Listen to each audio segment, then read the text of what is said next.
Only mode.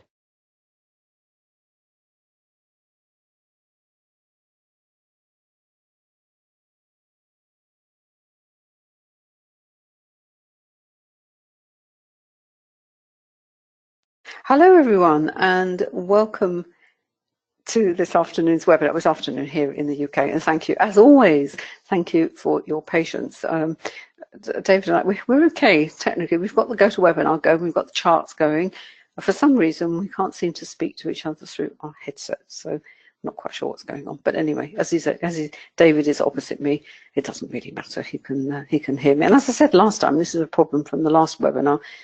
He has my voice in his ear most of the time, so a blessed relief, I think. Right, before we start. Can you just check in on here? Oh, right, okay, fine. Sorry, there's me talking to myself. I assume everyone can hear me. If someone could put something in the chat box, that would be fantastic, that you can actually hear me. And nothing's coming through. Right, let me put it in the chat. Yes, we can hear you. Thank you, Lisa. Brilliant. Thank you so much. I really do think it's something to do with our respective headsets, but we'll sort that out for next time.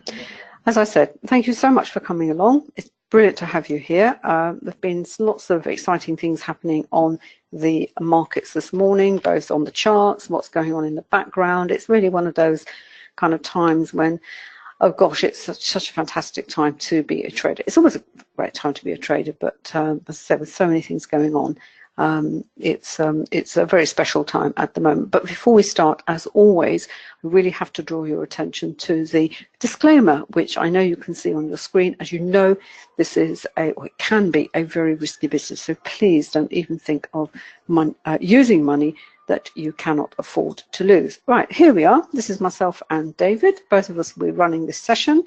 One of our trading stations that we call, that we have with the monitors and charts in the background. We'll be looking at the application of volume price analysis to the Forex market. And in this particular session, we use the Ninja Trader platform. We also use MT5, but we tend to use that when we have the London session, which is on a Tuesday morning starting at 8:30 UK time. Now, volume price analysis, I know we have a lot of visitors to these rooms who've actually bought the book or books. Thank you so much.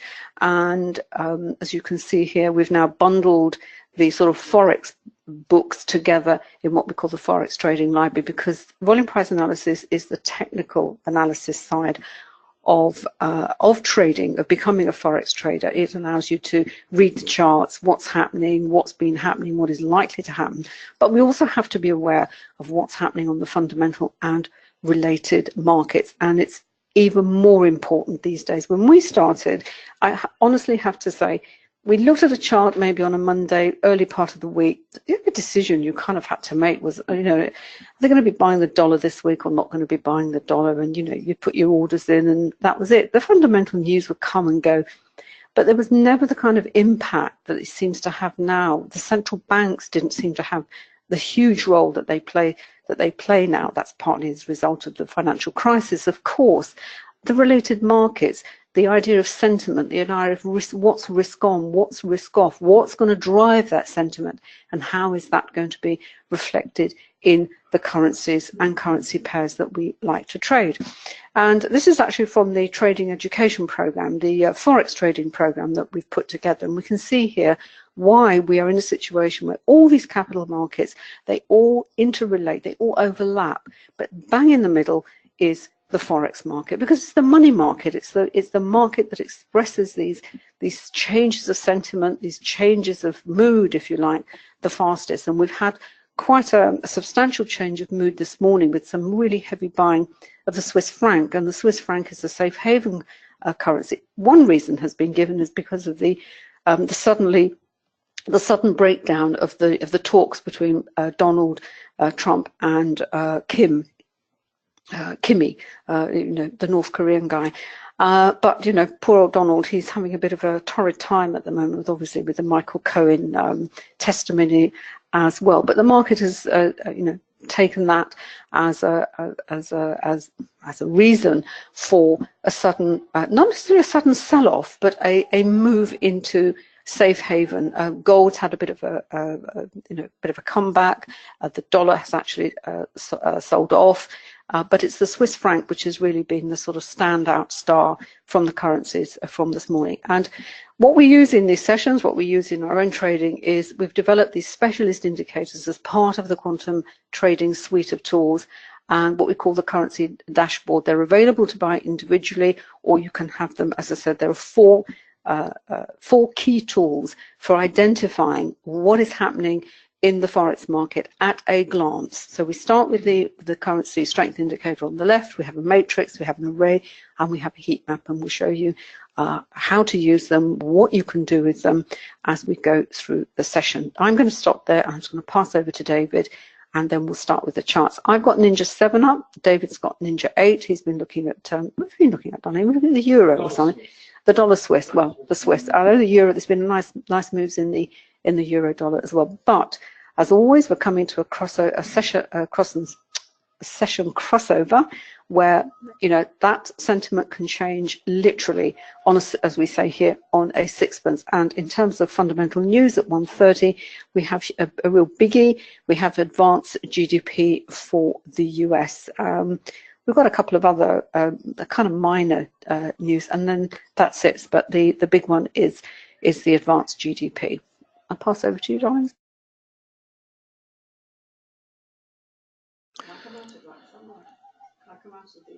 Yeah.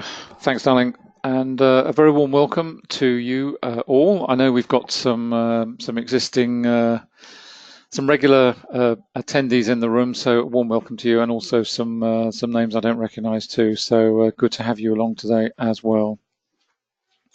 If this is your first time, we run as a two-hander. As Anna said, she's on Ninja 7, I'm on Ninja 8. There are lots of differences between the two. From a quantum perspective, for those of you who have the indicators or thinking of investing in the indicators, you can, of course, run them on both platforms.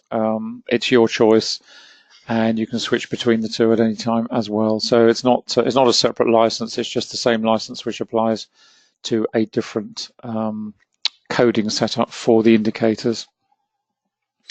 If you have any questions, we'll be happy to answer them for you. If they're short questions, we'll answer them in the chat box, but if they're long questions, then we will answer them on air for you. Anna has given me a thumbs up, and she says she can now hear me, which is amazing. I don't know what she's done to her system, but I couldn't hear her, and I couldn't hear her last time either. So hopefully whatever she's done, I'll be able to hear her when she's talking, because it is a little bit off-putting. Anyway, that's our problem, not yours. Back to Anna, and we will get going. So he can't escape now. Can't escape my voice. As David said, I've got Ninja 7 and he's got Ninja 8. Actually, he's got he set up his workspaces in a slightly different way. The only difference I've done with my ones, and David's done it as well. We're talking about identifying. First of all, we always start with a view, trying to identify from an individual currency perspective. And this is what have I got here? I've actually got the 20-minute chart for the CSI. Each one of these lines represents a currency, and we can see here very clearly this green line where there has been this very heavy buying of the Swiss franc. There's also been buying, as you can see, of the euro.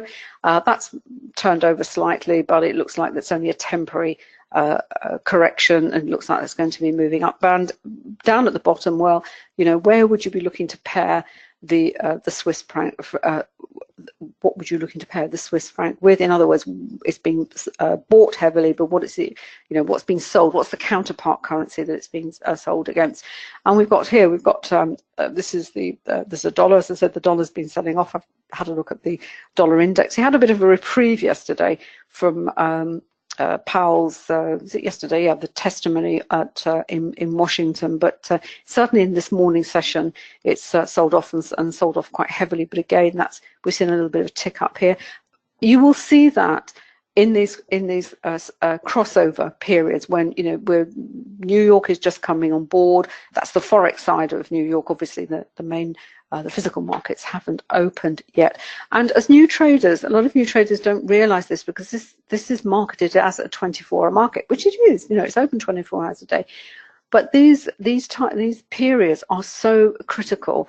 And you can see a technical setup on your chart and you think, oh great, that's fine. And it could be maybe 20 minutes, half an hour before a fresh batch of traders are about to enter the market, and it will change. It will literally change. Sentiment will change, because there's a new bunch of men and women coming into the market. They've all got a different opinion. They've all got different obligations that they have to fulfill vis-a-vis their clients. So maybe they've got a bunch of sell orders.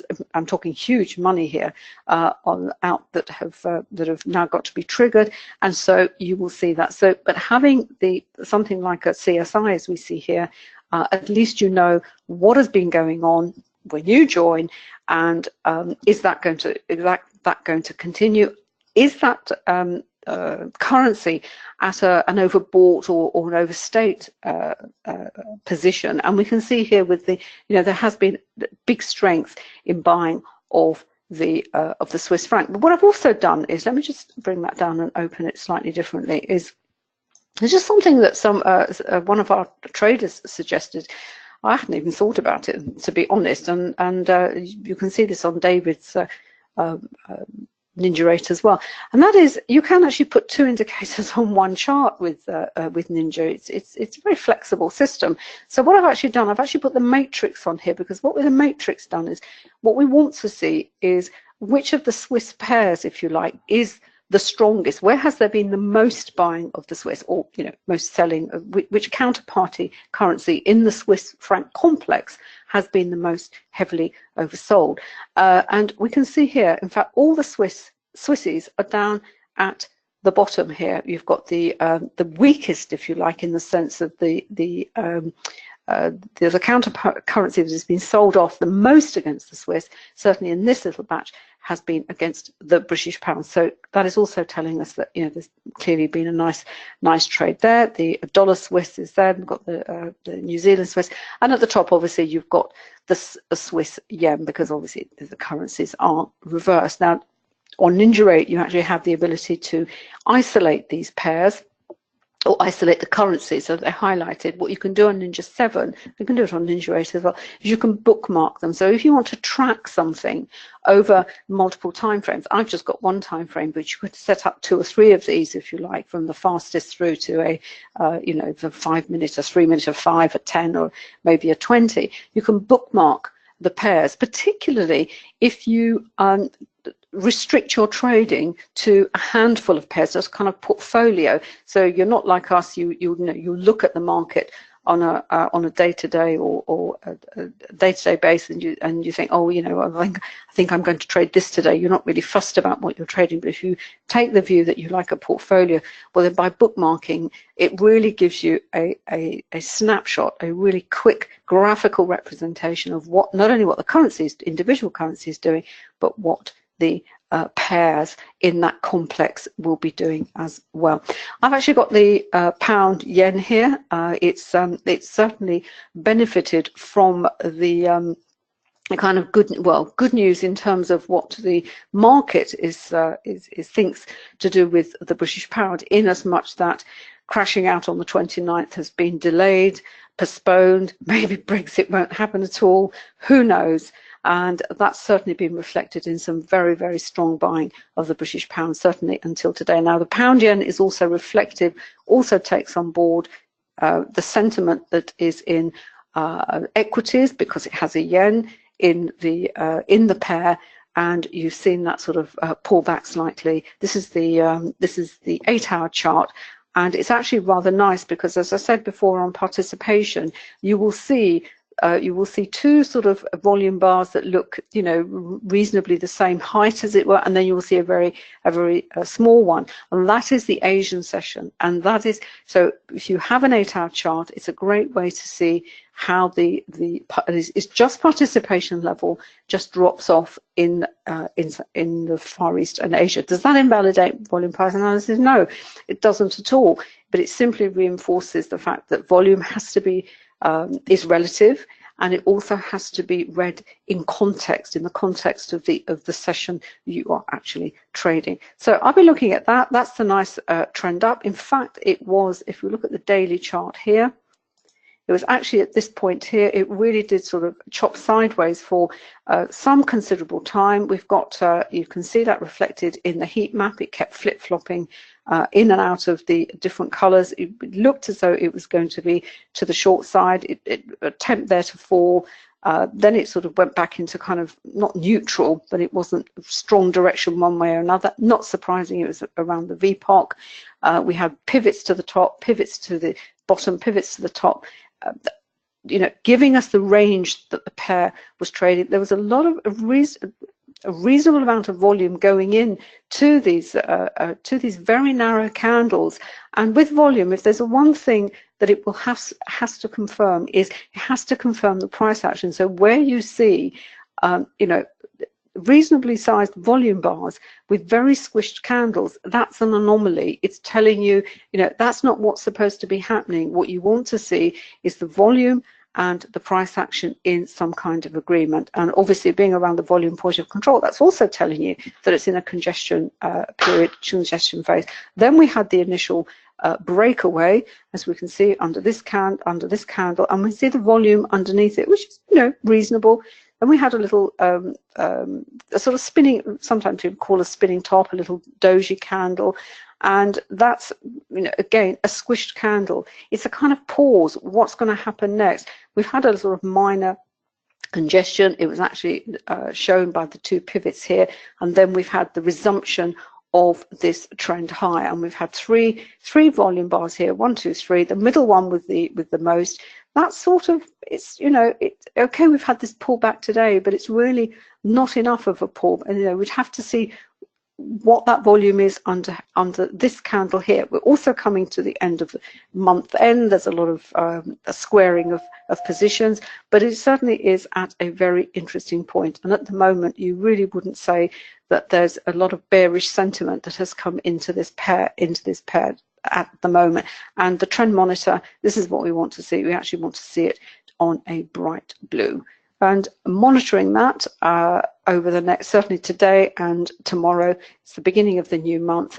And also because of the yen, we'll be seeing what's happening in other related markets, particularly the equity markets. Now I'm going to pass over to David.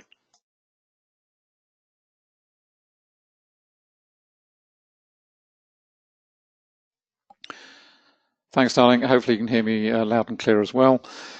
Just to add, I'm just going to move my chat box out of the way. Just to add to what Anna was saying, if you just pop the daily up again. Sorry, darling, please. In fact, any of them, but really just to highlight on the daily, one of the key aspects of volume price analysis is, of course, support and resistance. And this is just another example of it in action, and perhaps also the point at which you might consider getting into this particular opportunity.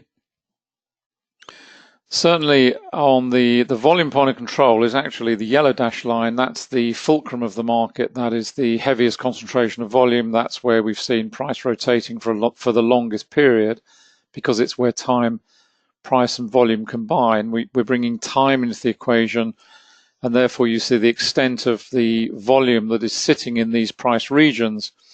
So the volume point of control designates the point at which the market had reached price agreement, if you will, and therefore the heaviest concentration of volume. Once it starts to move away from there, then what you're looking for is the confirmation of the move and its continuation. And part of that analysis is certainly to do with support and resistance.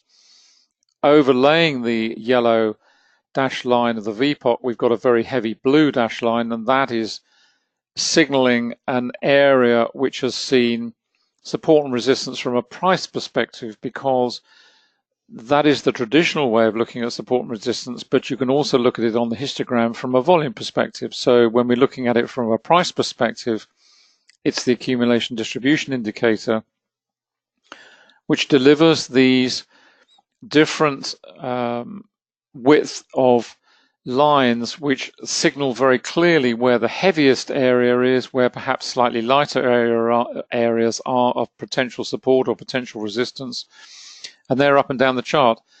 Now, once you move away from the volume point of control, in this case, not only have you got a currency that's moving away from the VPOC itself, but you've also got a very strong platform of potential support now in below, as denoted with the blue dash line. We then move up to 144, where we had the pause point. You've then got, it's not as strong, but it's certainly another decent area which is going to act as a platform of support, provided it holds, and therefore to push the market higher. Equally, when you're approaching these sorts of regions, it's a question of whether the market has got sufficient volume to drive it through, because it takes effort to drive through those areas, less so where you've got lighter volume or you've got lighter price. Where we're at the moment at 147.34, you can see we've got a very light area of price support or resistance. It's just trading around there at the moment, but it's a very light area, because that red dash line is really only signaling that that region has been tested once or twice. That, where Anna's cursor is, that's a stronger line, but above that at 147.33, 34, that region, that's a very lightweight line and has only been tested once or twice, whereas the level below has been tested 3, 4, or maybe 5 times, and so on and so forth. It's actually denoted on the indicator to the right. You probably can't see it, but it does actually tell you how many times that region has been tested, either from above or below. So it's the reason these are so important, first of all, obviously from a trading perspective, when you're in a position and you're approaching them, whether the market is going to pause, go through them, whatever. But secondly, from a getting in perspective, it's very much about viewing them and saying to yourself, okay, I've seen the market break away, I've got this region here. Is that far enough away from the breakaway point from the VPOC? It may or may not be for you. You might want to wait for the second region to be broken up at 146. You've then got a whole raft of levels below you, which are going to act as a support in the event that the market retraces in this case, or alternatively you were trading short on another market, then they would act as a barrier to the market reversing against you to the long side. So these are key levels that you need to be aware of, which is why we developed the indicator, because it presents it quickly for you, and it also tells you the strength instantly of these regions also. And from there on, it's a question of whether you're trading in a position where you've got to be aware of them and what they're likely to do to that position, or whether you're going to use them as your entry mechanism, if you like. In other words, when I've got through this level, I've got more comfort that any retracement is going to find some decent support below in the event that the market does retrace, and therefore also, in addition to that, gives you a very strong case for placing your stop loss. In this example, suppose we were looking at, once the market had moved through, let's say 145, for example, where would you place your stop loss? Well, if you're looking at this, I'm assuming you're looking at this as a longer term opportunity. If we're looking to get in somewhere up there once we've moved away, maybe during that trading day, you can see the market climbing and we've moved away from that mini congestion phase, then where would you place your stop loss? Well, ideally, you'd want to put it below the VPOC and the heavy platform of support, so maybe down at 142. Now, if 300 pips is too much for you in terms of what you consider might be your return, then the second best place to put it would be obviously below 144. Somewhere down in that level, below that region where you've got some price protection should the market retrace against you. And that's obviously a question of matching that to whatever your comfort level may be in terms of your risk profile, your money management, and so on and so forth. So there's lots of different aspects to support and resistance. And then, of course, from a trading perspective, what we're looking at now from pound yen, at any rate, from a volume perspective, the volume that we're now seeing lying ahead of us in the 140, 148 and beyond is very much lighter than those areas that we've been trading through in the last sort of 2 or 3 days. So certainly from a volume perspective, at any rate, if this market is going to continue, it's going to take less effort to drive it through 148 and up to 150 than the effort that is required to drive it from, let's say, 142 to 146, 147, because the volume is lighter. And that's part of the benefit of having the volume point of control, because and this applies to any chart, be a 1 minute, 1 month, daily, whatever. As you approach these regions, it just gives you a heads up as to anticipate what is likely to happen next, because if you're approaching an area of light volume, and of course equally light price resistance in this case, then the expectation is that the market will move through there fairly quickly and won't take so much volume and effort to travel through it. In addition to that, the corollary is also that if the market makers and insiders and the market in general has considered this an area of price which is not important in the past, why would it consider it important now? That's a more philosophical debate, if you will, but that's the general approach to how to use and apply the volume point of control and support and resistance in your trading. I'm just going to pass back to Anna for a moment. Just before I pass to David, if you like to use a system such as a Fibonacci or and some other way of trying to measure from a geometrical point of view, these price levels, as it were, that's fine. That's absolutely fine. But what they won't tell you is when you suddenly get a 50% or whatever percentage that you want to use, it won't tell you how strong that price level is without having something like a histogram from the volume point of control, and often the price levels that are significant to traders, when they fail, they will fail because there's insufficient volume to either take them through or provide sufficient support. But if you, by all means, use whatever means you want to use to give, to highlight these levels. I mean, we have a Camarilla indicator, which is fine. But when you overlay that onto looking at the chart through the prism of price, volume, and time, what it also gives, it helps you validate those levels. It gives you another sort of confirmation signal that if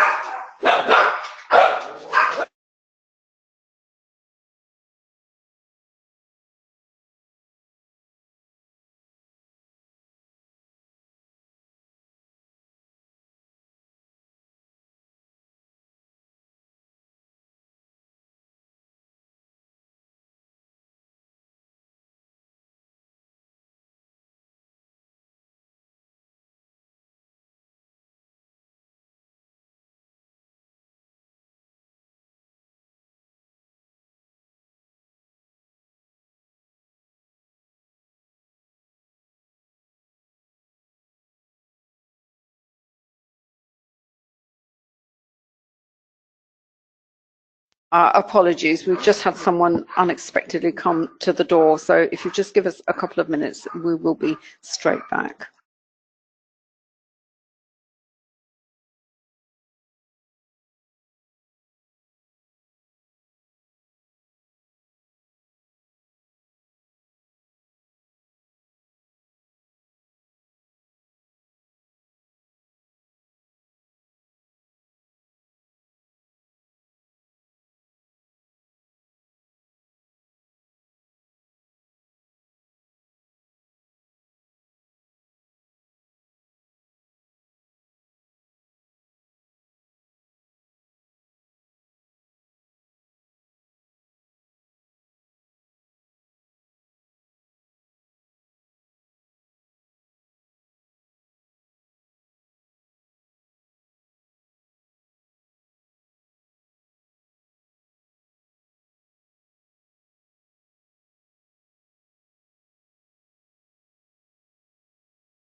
Sorry about that. We had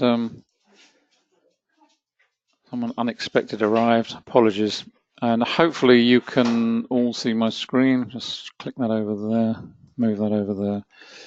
Okay. One of the, as Anna said, one of the pairs I've been watching trading this morning has been the dollar Swiss. And as always, let's just go over on the CSI again. Whenever you get one of these, where this is on 15 minute, I've got this running on, and I've got the CSI, and as you can see, I've got the currency matrix attached over here as well. And I've also isolated out the dollar, so we've just got, sorry, I beg your pardon, we've isolated out the Swiss franc, which is the green one up here.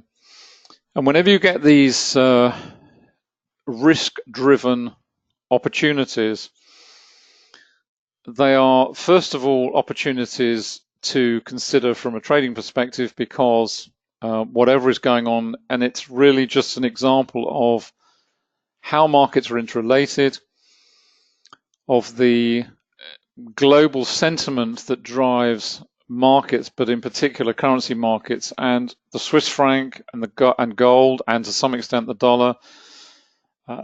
They are opportunities for trading from global events. And as Anna said, the other aspect to this sort of trading approach is that the response is, whilst it may be dramatic, you can generally reckon that it's not going to last too long, because let's face it, whatever the event may be, and we've seen it so many times with the pound over the last 2 years, whatever the news may be, however dramatic, what you often see is just this sort of knee-jerk reaction. And indeed, as far as risk is concerned, certainly as far as North Korea is concerned, when there has been a rise in tensions between the US and North Korea previously, a war of words, I can remember well last year, there was a war of words on Twitter, and you saw the reaction in currencies such as the Swiss franc. You saw this knee-jerk reaction, and you knew for a fact that it wouldn't be lasting very long, but it was an opportunity to take. You'd grab the opportunity, and then you'd look for the potential reversal in due course, because nothing lasts forever. And certainly these risk-driven events don't last that long. The opportunity comes along, you grab it, you take the opportunity, and then you get out. And that's really what's been driving the Swiss franc, and why we've been seeing it so much against the dollar in particular, because the dollar's been on the slide. The dollar is now, this red line, the dollar is now starting to come back. And we are starting to see the Swiss franc roll over a little bit. And in addition to that, I mean, obviously there are other factors right now, not least of which, let's just go to the multiple time-based charts, not least of which is the fact that we've got two major events which are causing, or which offer opportunities for reversal. First of all, of course, is in 5 minutes, we've got the Advance GDP, which is a huge number, both in itself and in its importance. But secondly, and just as important, is the fact that we've gone through the session crossover. And if I just pop over the 5 minute chart here, the nice thing with NinjaTrader, it's more difficult on MT4 and MT5, but the nice thing with NinjaTrader, this is printing local time. This is 1 o'clock our time. We're now trading at 13:25, so 25 minutes on. But this is the point at which the Forex session gets underway as far as the US is concerned. And in exactly the same way as we see in the London session, where we get London session crossover from Europe through to London at 8 o'clock, the opportunity for reversal and the opportunity for the market makers is legion at that point to trap traders into weak positions. And what we're seeing right now is a complete reversal in sentiment. This happens almost metronomically. It's quite extraordinary as we move through these phases. The caveat, obviously, now with literally 4 minutes to go to the news, is that clearly you wouldn't be looking at this as an opportunity right now from a scalping perspective, because you've got to wait. If you had a position open, then you're quite comfortable trading through the news, which is fine. But from a CSI perspective, what we're looking at is the opportunity for a reversal to the opposite side. Let's just go back to the CSI. There we go on 15. I've also got one here on 5. And let's just move that over there a little bit. There we go. And as you can see on 5, what we're seeing already is we are seeing the start of that trajectory lower for the Swiss franc, the green line. It's come off this very strongly overbought region, and it's now diving quite strongly. In addition, we're starting to see the dollar itself starting to rise. It's rallied. Never actually got down to the strongly overbought. It was flip-flopping around here for a while, but is now climbing quite strongly, and that's why we're starting to see that trend develop in terms of the dollar Swiss. And there are many other opportunities as well. You're starting to see the pound climb, so you would see the same thing occurring on the pound Swiss. You'd certainly see it occurring on the yen as well. In terms of the Canadian dollar, this is still selling off. So if you were looking at the Canadian Swiss, for example, that would just be flat. It wouldn't be going anywhere particular at the moment. And that's always what you've got to consider. It's searching out these opportunities, but these risk-driven opportunities, they come all the time, and it's another reason to follow global events, to understand the impact that they are likely to have in markets, and whether that is perceived as risk on or risk off, and thereafter which particular currency or currency pairs are potentially going to offer you an opportunity. But these are not long-term opportunities. These are just purely based on a knee-jerk reaction to something that has happened from a geopolitical perspective rather than an economic or a local political perspective. And on the 15-minute, this is just a demonstration of the issue of time, because what is going on 5, this is on 15-minute. You can start to see this kicking over, but it's more developed on 5 because that's how trends start. They start in the fastest time frame of all, and they gradually ripple through to the slower time frames if it is a strong change in trend. We've got 2 minutes to go, so let's go back to the charts themselves. Just pull these up. The other thing I've also got here before, there we go, that's still carrying on higher for the time being. So it's a nice reversal underway. But as I say, if this was under normal circumstances, when I say normal, I mean not close to a major event, news release, then this will be an opportunity either to take it as a reversal as it was setting up back here, or to jump into this as a trend ongoing. In other words, the train's now moving quite quickly. You're just jumping on board, stick an order in, take some opportunity, nice tight stop loss on the position, and just enjoy the ride for a short period and then hop off again when you're done. And of course, all of that will be reflected not only in the CSI, all the other indicators, the array, the matrix, but also you've got it down here on the Renko, which I've got running alongside. And you're starting to see it. And again, you can see that on the trend monitor. Solid bright red throughout the morning, reflecting the buying of the Swiss franc. Now we're starting to see the reversal come in. We've got strong blue trend dots underneath. We've got the trend monitor transitioning. And here we go, the news is coming out. And again, you can see the levels of price support and resistance here. We've got some pretty strong levels here, much more minor levels up and down below on the Renko. Works in exactly the same way though. No great surprise, we've got volatility appearing across the piece. Hardly a great surprise. The volatility indicator triggers in real time, as you can see. Let's pop that up full time. There we go. We've now got volatility triggered. We know the market makers, we know the reason why it's being triggered. We've got a major news release. I don't know what the actual numbers are. Better than expected, okay. So, that should be dollar positive. Nevertheless, we're going to see volatility triggered, which we are.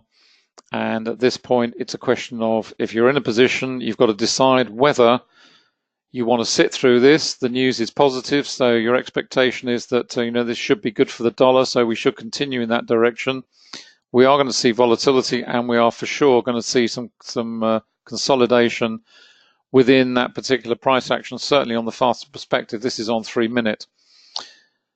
Thereafter, do we think this is going to continue? Well, certainly that's what's being signaled on the CSI. That was the dollar buying that was coming in, the reversal in the dollar from selling to buying, coming up from the oversold region. But it's a question of whether you want to sit through that consolidation phase which follows. If you're happy doing that, fine, you sit tight. probably have a reasonably wide stop loss on it, because if you were trading this and you were in this position, you've got to allow for the fact there is going to be volatility and whipsaw price action. If you're slightly more conservative at this point, you might say, well, actually, do you know what? I'm going to take whatever profit I've got off the table. I'm going to wait, going to sit it out. I know it's going to consolidate. And then once we've cleared this region here, for example, at 99.55 odd, then that's an area where I will start to consider jumping back into this market. Alternatively, you may have opened with more than one contract, so you're looking to scale out. So you've gone in with maybe 2 or 3 as a starting point. That's the way you like to trade, and therefore you can remove some of that position for the market. So maybe close out 1 position or close out 2 positions if you've got 3 on, for example, and leave 1 to run and take advantage. And if not, you got stopped out. Well, that's fine. You've taken a chunk of profit out of the market, you've banked it, and you've left 1 to run with the prospect of continuation. But if it doesn't, you're not too fast because you've taken 2 off the table anyway. That's something you have to sort out for yourself, whether you like scaling in or scaling out. Scaling in is adding contracts to an existing position. The philosophy is very much aligned to the fact that you are basing your entry on something that's already happened. In other words, you've got a track record of profit in that particular position, and you're simply building that position further. Scaling out is based on the premise that when you go into the market, you're assuming you're right. It's very different. Completely, it's the opposite ends of the philosophical debate, if you will. And you have to figure out for yourselves what suits you temperamentally the best, whether you're more comfortable scaling in or whether you're more comfortable scaling out. Sorry, John, Lisa's got a couple of questions. If you could do one, because you were talking about the best thing, I'll do the news release. Okay. I always have the chat box closed down, so apologies for that. Anna says there's a couple of questions. Where are we? Lisa, let's have a look. All right, just pull that. Oh gosh, I tell you, GoToWebinar have changed their software. They've allegedly made it more user friendly, but it's not that easy to use anymore. Personally, as you're looking for a short-term opportunity, what might be best to trade against the CAD? Dollar looks good since there's major news released. Hang tight until after. Is that correct? Yeah, the only thing I would say with that suggestion, Lisa, is that if you're looking at the Canadian dollar, bear in mind that whatever the US does has a massive impact on Canada. Canada's market, I think, is 80% export market at any rate, is 80% aligned to the US. They are very, very close and very, very large trading neighbors, particularly for the Canadian. So if there's positive news in the US, then that would generally be considered as positive news for the Canadian dollar, simply by association, because they're geographically very close, because economically they're very close. That's the general assumption and the general way it would work. It's not to say it always works like that, but if it's bad news for the US, then Canada's going to, if the US sneezes, then Canada's going to get the flu. It's as simple as that. And it's very similar. That's why understanding these relationships, it's why these relationships between New Zealand and Australia are so important. Between Australia and China, for example, you have to understand who these export markets are geared towards. You've only got to look at Germany, for example, the industrial machine for Europe. Well, at the moment, it's not really performing terribly well. And in addition to that, when you also consider the fact that the export markets, particularly markets like the UK, for example, for German products, if the UK markets start to falter, it's not great news for Germany and by extension the euro. That's how you have to view all these things. So it's a question of obviously looking at the technical picture. You've got to have an eye on the fundamental picture. You've got to understand the relationships, etc., and then you make a decision based on that. I'm just going to pass back to Anna with regard to the next question. Just watching the chart. Let's just pop the chart up and then I'll hand it over to Anna. There we go. I'll leave the chart up and just switch up. But you can see here we had the volatility triggered. We're still trading inside this volatility candle, but it's all looking positive. As I said, that's positive news for the dollar. It's a question of whether you want to sit through this or not. But everything's lining up. We have a ton of volume coming in. Here's what you expect, because obviously the market makers are playing in this market. There's lots of whipsaw price action in here. We've got the volume point of control here. Another volatility is triggered, so we're expecting further congestion. We've got more volatility. But if we break away from this level through here, and you were looking to jump back into this market on the expectation of further dollar strength, it's looking pretty positive. Very light volume, very lightweight in terms of support or potential resistance, I beg your pardon, overhead. So, once you get to these regions, very light indeed, and some very light volume here too. So, once we move through here, opportunity. I'm just going to pass back to Anna. The advanced GDP was just, actually, do you mind if you come over, darling? Is that okay? I was going to pass over for a second because I just want to highlight a couple of things, and then I'll take the charts back to David. You all right? Sorry, just want me around here? Or? Oh, sorry. Sorry, don't worry. Sorry, I thought you meant come around. I know, he always does what I say. How wonderful. Right, okay. News outlets. If you're on the program, you will know there's a whole list of resources that we suggest for the fundamental news, and also the program also explains in great detail what to look for, and how to interpret the fundamental news. It does take time. I do accept that. We all start with the chart. We all start with chart reading.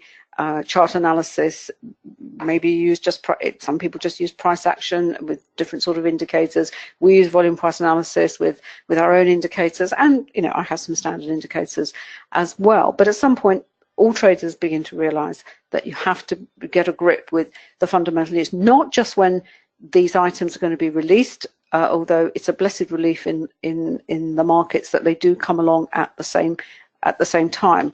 So we know when we can anticipate them, when we know something is going to be hitting the market.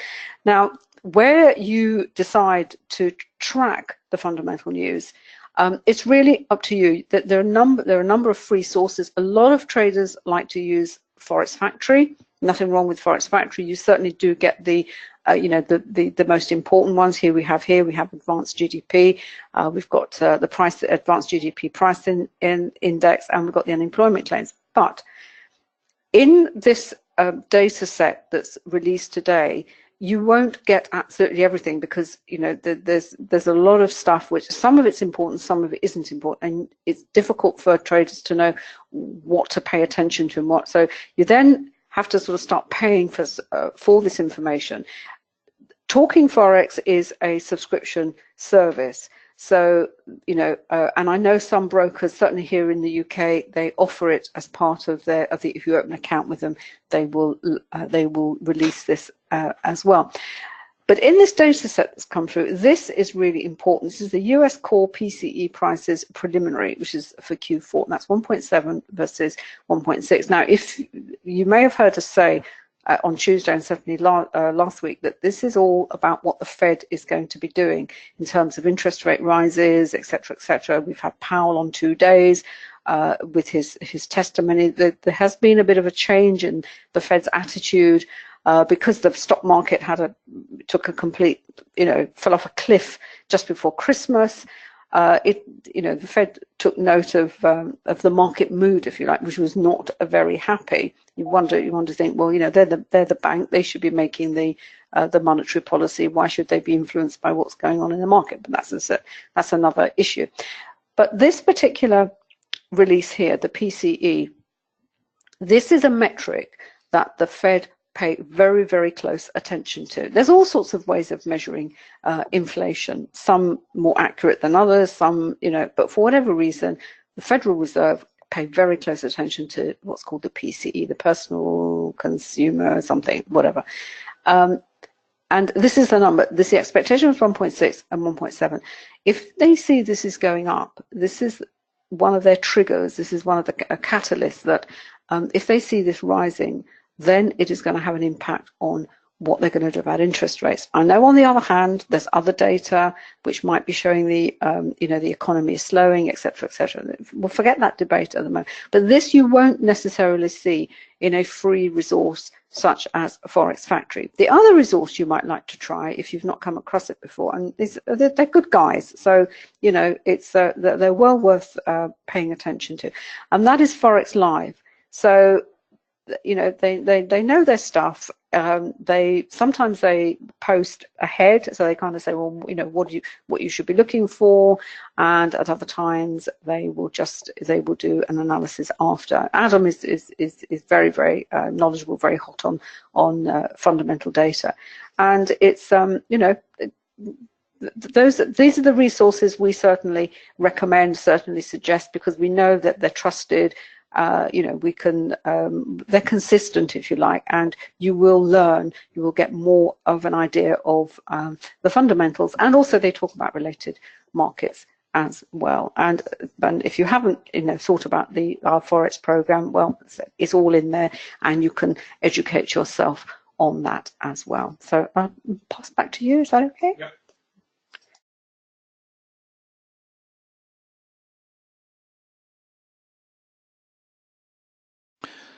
Thanks, darling. And you okay to come up?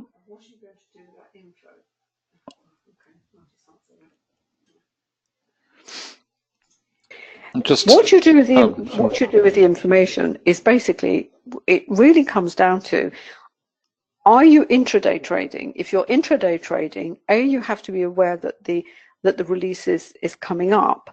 And what it also highlighted in on the CSI, as we could see the dollar selling off, and then we saw the kind of reversal ahead of that piece of news. Now, the piece of news actually helped to push it higher, but often what you find is at the crossover periods is you will find some heavy buying or selling in a particular currency, particularly when there's a piece of fundamental news coming along, maybe an hour later, as I said, and you've got a crossover as well. What you do with it, first of all, you have to be aware of it, so you don't actually, perhaps if you're not in a position and you're a short-term trader, you're an intraday trader, I would say, given those sets of circumstances, just wait a bit, wait until the news is released. But what you do with the release really depends on what your time horizon is. If you're looking for short-term trading opportunities, your decision is really, you can trade up to a point ahead of the news, and you're looking for, this morning, as I said, was all about selling the dollar. If you've been selling the dollar, we're coming up to the crossover. We look at the CSI, we can see the dollar is very oversold. We know GDP is coming up. We know GDP has Advance GDP is an important release, and it's going to have an impact on the dollar. But you're already in a trade, well, maybe you should think coming out. Now, what's happened today is the reversal that we saw in the dollar, which actually started, did it start just before the crossover? Just before the crossover has actually been given a boost higher. You're never going to know that because you don't know what the release is. So that's how you would use this piece of information. It could, if you're in a trade you take a trade on the slower time frames, and you're going to, you're looking to be in there for a few days, I don't know, maybe weeks. It is going to be an important piece of news. Of course, you're forever going to be hit with items of fundamentals, but because you're on the slower time frames, it's not going to have such a dramatic impact. And I'm sure David will be able to bring up one of the slower time frames, and it will perhaps just register as a small blip, if you like. That small blip on a slower time frame might be a decent trading opportunity for someone on a faster time frame. So it really boils down to, what your time frame is, being aware, and depending on the time frame, if you're on an intraday basis and you're looking for short-term opportunities, then the crossovers, the fundamentals, they're just all things that you have to factor in. And if you trade the US session, the other one, which is also important, is when the London fix comes along, which is around about 4 o'clock. That's when you also get volatility as well. So I'll pass back to David, and he can demonstrate that more on the slower time frame.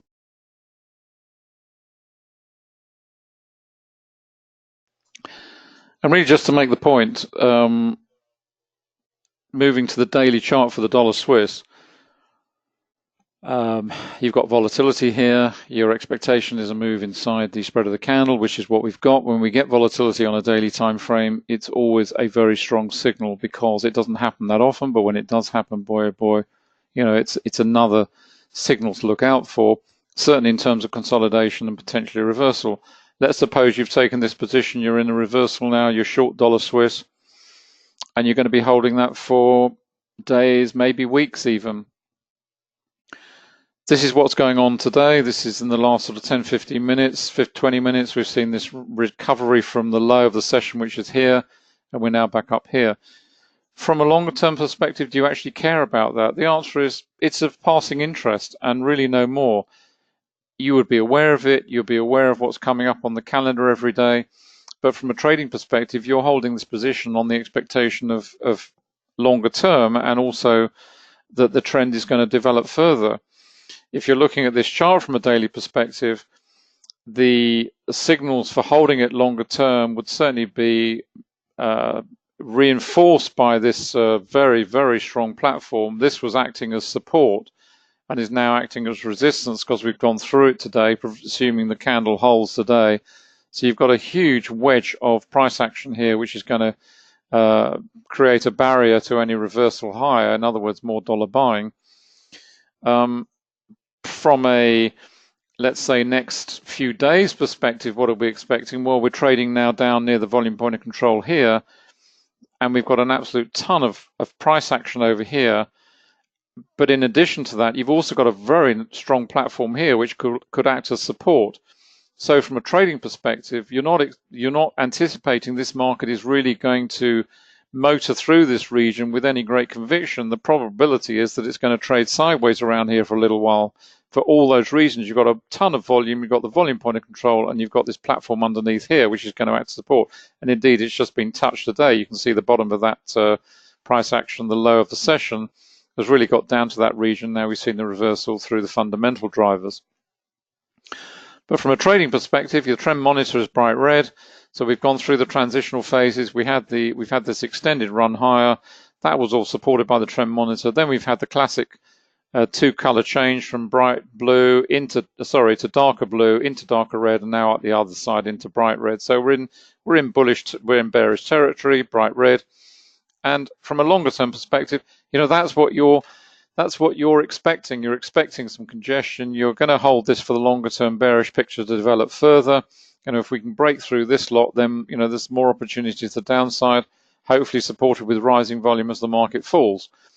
That's your analysis, but from a fundamental news perspective, you don't really care. These news items come and go. The risk issues come and go. You know, they're part and parcel. And the differentiator is that your stop loss will be that much wider. If you're trading daily timeframes or longer term timeframes, your stop loss is going to be in the hundreds of pips. It's not going to be in the tens. You're not going to trade a daily perspective and put a stop loss in 10 pips higher or 10 pips lower. You're going to have to put it a minimum, depending on the pair, of course, but a minimum of 100 pips at the very least, to allow for the fact that you're trading through major news releases every day. And you've just got to allow for the fact that the market is going to oscillate around those news items or geopolitical events, whatever they may be, scaling right back down. You know, we're in amongst it here. We're right in the news events. There's lots of volatility going on. Just go back to our 3-minute. We've cleared that one, but then we've got to follow through with another volatility candle that was triggered. So it did get through. Now we're trading in that one. We're in the congestion phase of that particular candle. We've still got bullish momentum, but it's you know, it's not smooth. But then you wouldn't expect it to be smooth after such a big release. Lots of volatility, but you just want to make sure that the general direction is right. So yeah, it's bullish, is what we expect to see, because the news was very dollar positive. And also when you look at the volume profiles here, we've got a little pivot forming in here. You can see the selling pressure under those last two candles. You know, we had the selling pressure under this candle was actually falling away a little bit. So, you know, it's positive to the upside for the time being. And really all of that is reinforced with the slightly slower time frames. If we go right down to the 30, however, what have we got here? We've got volatility on 30. You know, we're clean away on this one, but now we're seeing volatility develop. So going back up to the faster time frames, we've got volatility in the slower time frame, so we're expecting some congestion to build. We're probably not going to see a swift follow through from there, purely because we've got this signal down here on the 30-minute. And the same on the 15-minute, you know, and another signal on the 15-minute that we're going to see some congestion building. Why? Because we've got the volume point of control is sat here now, so we're moving into an area where we may well see price agreement reach for the time being and a congestion phase develop thereafter. Trend monitor has transitioned through to bright blue. You can see it on the faster time frame, solid blue through here, very early doors. Now we've seen it reflected on 5, so that's supporting it as well.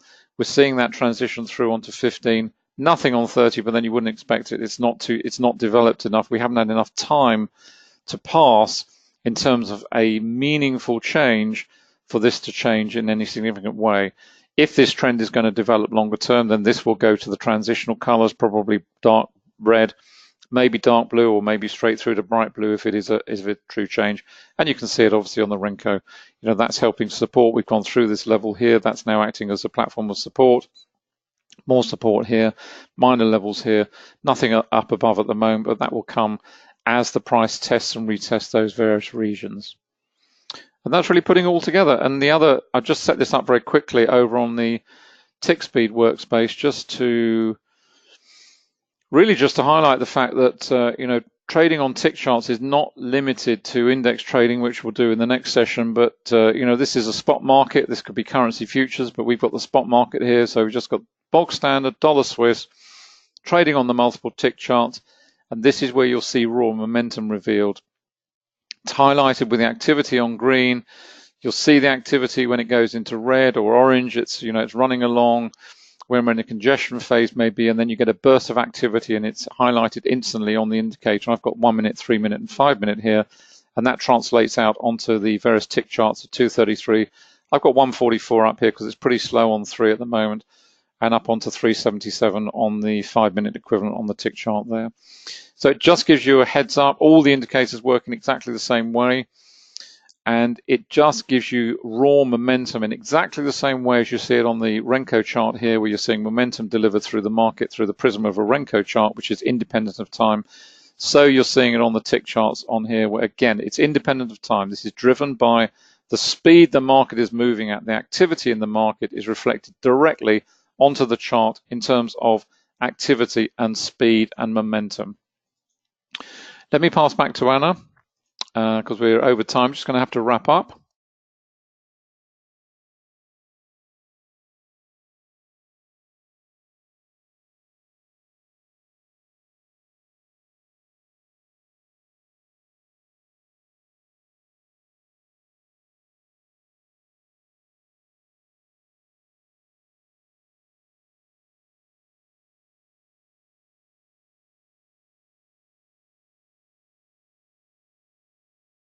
So you can see my pound yen. We'll see what's happening. And again, as I said, the change of, I don't believe it.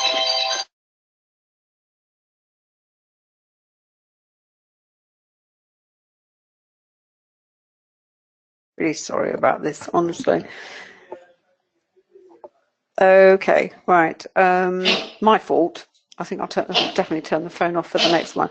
Right, what happened then on the just to go back to the CSI that we have here? This is the pound yen, and I said because it had the yen in the pair, it's also reflecting the sentiment, broader market sentiment. Is it going to be positive or not? And the 8-hour chart, it actually clicks over at 2 o'clock. So that's been the price action that we've seen in the London session coming up to New York. So at 2 o'clock, we will get a fresh candle. That was obviously what happened in Asia, and we can see the drop off in the participant. I'm talking about participation level because that is what is being reflected there. Quickly on, I've just got the 20-minute one. That's the down on the, that's the turnover on the Swiss. But the standout currency is, this is the sharp rise higher that we've seen in the dollar as a result of as an advanced GDP, but also all those other very important metrics which you won't necessarily find on a free site such as Forex Factory. You would have to sort of, data is expensive, and understanding which of those releases, which part of the release is also very important. And really for the dollar, it's the release that is important is the one that the Fed pays the most attention to. So that's what we have to get to grips with. Right.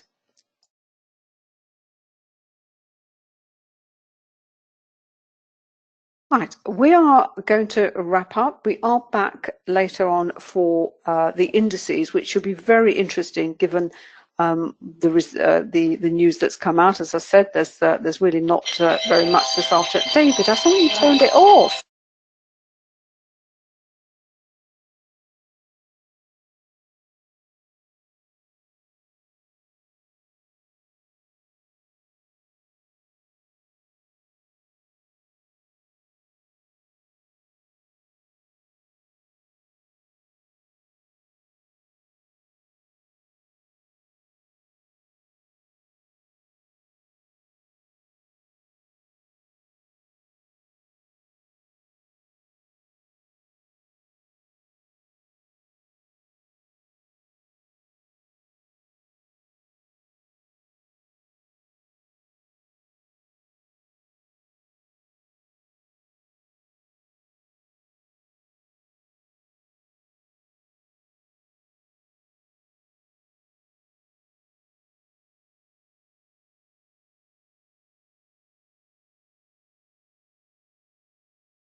Right. The currency heat map, and the array, the matrix, and the currency strength index, as I said, it's all part of our currency dashboard. The total cost for the dashboard, if you were to buy them individually, it would be $770, but you actually bundled it down to $497, and it's all the information you need, certainly as a forex trader, to see what's happening with the individual currency and currency pairs, overbought, oversold, strength and weakness, global sentiment and risk. And you can find more information on these indicators and all the others in quantum at our site quantumtrading.com. Are you switched on? I am switched on, yes. And you can actually buy them individually or as a bundle. As I said, the dashboard is a bundle or the complete package. If you buy the complete package, when we develop a new indicator, it's automatically added to your package. I think the next one due to be added is going to be an index for the British pound, and we're also looking at something for order flow as well. And these are all free, so you just pay us once, and they're all covered by a 7-day money-back guarantee, and you can actually either pay outright or you can pay on an EPP, easy payment plan. The Forex program, the education program I mentioned, is at quantumtradingeducation.com. Details of all the modules are there. The cost of the program includes all the indicators, and again, all that information is on quantumtradingeducation.com. The books that we mentioned over at my site, annacooling.com. Thank you so much for coming along. It's been great having you. I really must apologize for, you probably hear the dog coughing in the background. He does have a lot of health issues, poor little thing. He's got a collapsed trachea, has a stent in it, and occasionally he he has problems with, he just starts to cough, but there we are. Never mind, he's getting old, unfortunately, but we still, so he thought today it was sneezing, I know.